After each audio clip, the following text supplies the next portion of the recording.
sebuah sepeda motor menabrak truk pengangkut sampah yang terhenti di pinggir jalan Sunset Road sebelah utara toko Havaianas, Kota Badung pada Sabtu 3 Desember. Insiden itu mengakibatkan pengendara motor yang identitasnya belum diketahui tewas seketika.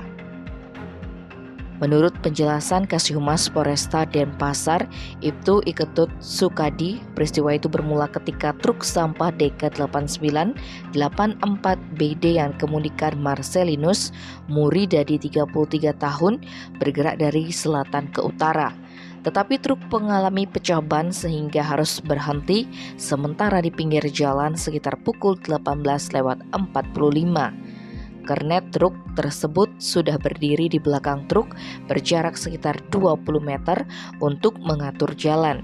Kemudian datanglah sepeda motor Honda CBR 250 berplat DK2867 FAB yang dikendarai korban dari arah selatan juga. Diduga kendaraan roda 2 ini melaju dengan kecepatan tinggi.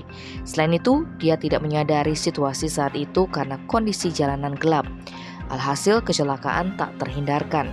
Korban menabrak bokong truk dengan keras sampai motornya ringsek. Naas pemotor itu tewas di TKP. Satlantas Polresta Denpasar pun telah melakukan pemeriksaan, namun pihaknya tidak mendapati kartu identitas pada korban. Hanya saja berdasar ciri-cirinya, korban disinyalir merupakan pria warga negara asing atau bule dengan ciri-ciri berkulit hitam.